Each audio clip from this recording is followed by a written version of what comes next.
ইসলামী ভাইরা, এটি হলো বঙ্গোপসাগর।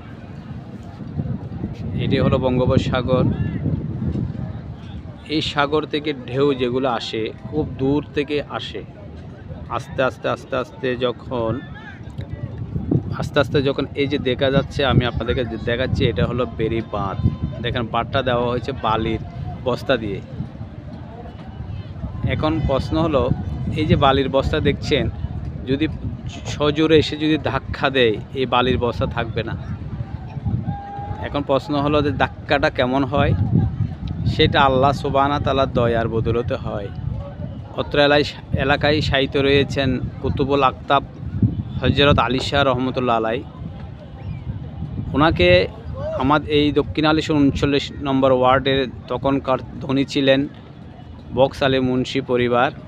বক্স আলী মুন্সি হযরত আলী শাহ রহমতুল্লাহ আলাইকে পালকিতে করে নিয়ে আসলেন। বললেন, হুজুর, আমাদের এই যে তীরবর্তী, অর্থাৎ আমাদের বঙ্গোপসাগরের এই যে সাগরের পাড়টা ভেঙে যায়, আমরা যাতে নিরাপদ থাকি, আমাদের ফসল যাতে নিরাপদ থাকে, সেজন্য একটা দয়া করেন। তখন উনি কী করলেন, এই ভাঙ্গারের স্থলে কয়েকটি ছোটো ছোটো পাথর নিক্ষেপ করলেন।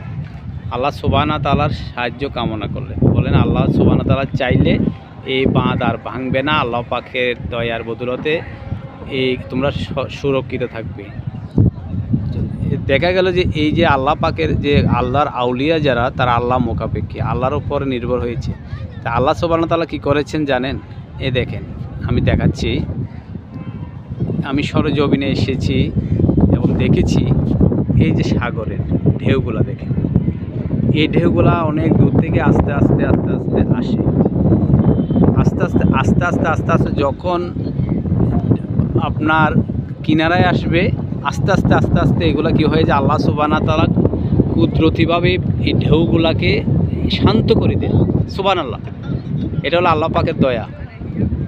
আল্লাহ সুবহানাহু ওয়া তাআলা কুতুবুল আকতাব আলী শাহ রহমতুল্লাহ আলাইহির উসিলায় এই ঢেউগুলাকে কী করেন, আস্তে আস্তে নিকটে আসলে এগুলাকে নিষ্ক্রিয় করে দেন। যার কারণে এই যে নদী পাট যেটা দেখা যাচ্ছে, এই যে দেখা যায় বাঁশ দিয়ে দেওয়া হয়েছে।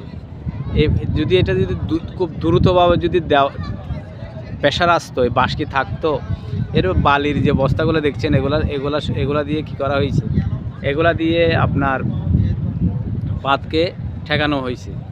তাই যদি এগুলো যদি খুব দ্রুতভাবে বেগে যদি তরঙ্গটা ঢেউটা আসতো, তাহলে কিন্তু এগুলো থাকতো না। এটাই হলো আল্লাহর আউলিয়াদের কারামত। আল্লাহ সুবহানাহু ওয়া তাআলা আল্লাহর হাবিবের বন্ধুর খাতিলে আল্লাহ সুবহানাহু ওয়া তাআলা অত্র অঞ্চলের লোকদেরকে আল্লাহ সুবহানাহু ওয়া তাআলা রক্ষা করছেন। এখন প্রশ্ন হলো, শুধু কি আল্লাহর আউলিয়া কেরাম কি শুধু চট্টগ্রামে রয়েছেন? না, যে সমগ্র যেখানে মানবের যেখানে বসতি, যেখানে মানবের অবস্থান, সেখানে পবিত্র কোরআনে আল্লাহ সুবহানাহু ওয়া তাআলা বলেছেন, ইন্না রহমত আল্লাহি কারিবুম মিনাল মুহসিনিন। আল্লাহ সুবহানাহু ওয়া তাআলা বলেছেন, নিশ্চয় আমার রহমত রয়েছে মুহসিনের কাছে। আল্লাহ সুবহানাহু ওয়া তাআলা আল্লাহর যারা বন্ধু, তাদের নিকট রহিয়াছে আল্লাহ সুবহানাহু ওয়া তাআলার রহমত। আল্লাহ সুবহানাহু ওয়া তাআলার প্রতিটি অঞ্চলে অঞ্চলে আল্লাহর কিছু বন্ধু রয়েছে। যেমন এসাক রহমতুল্লাহ আলাই, নেসারউদ্দিন খলিফা, সারসিনা দরবারের পীর সাহেব থেকে শুরু করে যারা হক্কানি আলেম উলামা কেরাম রহিয়াছেন, পীর মাশায়েখ রহিয়াছেন, আউলিয়া কেরাম রয়েছেন, ওনাদের খাতিরে আল্লাহ সুবহানাহু ওয়া তাআলা আমাদের এই পৃথিবীটাকে সুরক্ষিত রাখছেন। এটা আল্লাহ সুবহানাহু ওয়া তাআলার দয়া এবং আউলিয়া কেরামদের উসিলা। পেয়েছেরা, আসুন আমরা একটা নিয়ত করি, আমরা দৈনিক 5 ওয়াক্ত নামাজ পড়ব। আমরা আর কখনো আমরা নামাজ থেকে ফারাক হব না। আমরা সুরক্ষিত থাকব, আমরা ভালো থাকব, সুন্দর একটা সমাজ থাকবে, আমরা সুস্থ থাকব। আল্লাহ সুবহানাহু ওয়া তাআলা আমাদের সহায় হোক। আমিন।